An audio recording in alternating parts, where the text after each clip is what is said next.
What's up YouTube? MMOSWORLD has jumped into the Elder Scrolls Online's latest DLC, Summerset, for a look, and with more than 16 hours of game time clocked into the DLC, we are sharing our first impressions of the new content so far. Released for PC and Mac on the 21st of May, the Elder Scrolls Online ushers in the game's largest content update so far in 2018, with new gameplay features added such as jewelry crafting, a new skill line, and much more. For active players that have completed both the Morrowind and Clockwork City DLC, you know how and why the story leads you here. Lord Vivek and Sotha Sil does mention that bad things are coming to the Isle of Somerset, home of the Eldmer, or High Elves in Tamriel.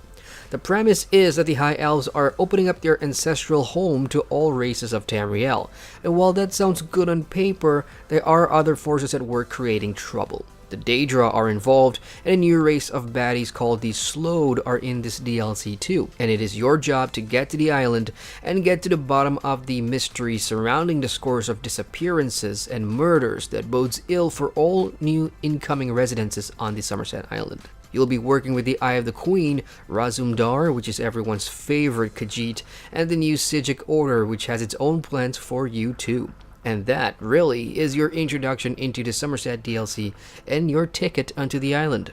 As far as first impressions go, Somerset is gorgeous. The lighting, the design of the environment, the new creatures, and the architecture of some of the main town hubs on the island are fantastic.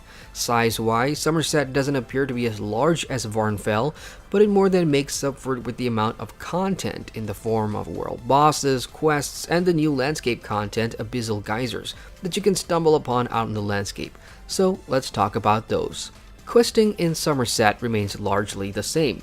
Players come across NPC characters that are either in need of something done, fetched, or killed. Nothing new here, but the dialogue and voice acting is still as sharp as ever. Some of the themes during questing is pretty fun as well, as you get to uncover murder mysteries, dissolve family feuds, and the cool thing is that player choice is back in, so kill those you think that deserves it or spare their life if you like. The real fun are the landscape content outside of questing. World bosses return and it's a fun romp with other players in the area, but the spotlight are on the new Abyssal Geysers. There are 6 of these littered throughout Somerset, and they function exactly like dolmens in the base game. Every so often, purple smoke shoots out into the sky, and that's a signal to all players near and far that it's time for action. Players take down waves of enemies, and the whole thing ends with a random boss spawn, which drops loot and a chest of more loot when killed. It's slightly underwhelming though, considering we've seen this before in the base game, but it's still a nice addition, especially since the last 2 DLCs didn't have organic landscape content that brought players together on this scale often. Other things we explored in our first day includes jewel crafting, and there's new resource nodes out in the world like pewter and platinum to harvest, refine, and begin crafting your own rings and necklaces, which is nice. And the new Psijic Order are an interesting bunch as well. Players will encounter them as they progress the main story quest arc, and the Order has its own little island which serves as their home base. To acquire the new Psijic skill line, one must deviate from the main story and pick up a separate quest from the Order, and then a scavenger hunt begins. You must travel all over the island to 9 distinct spots to close breaches in time before you actually receive the skill line. And then, in order to level it up and unlock the cool new skills, you have to do the same scavenger hunts all over Tamriel. Yes, that means 9 other zones before you hit rank 10.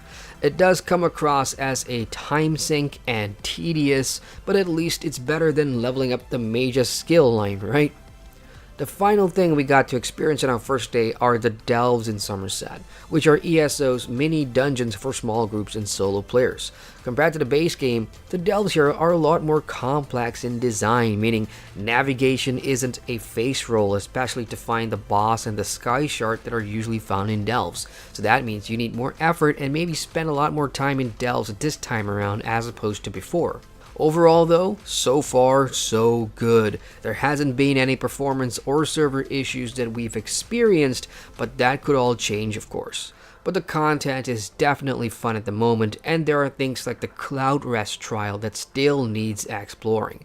So, have you been adventuring in Somerset? Share your first impressions in the comments section below. Hit the like and subscribe button for more, and don't forget to visit our website at MMOSWORLD.com.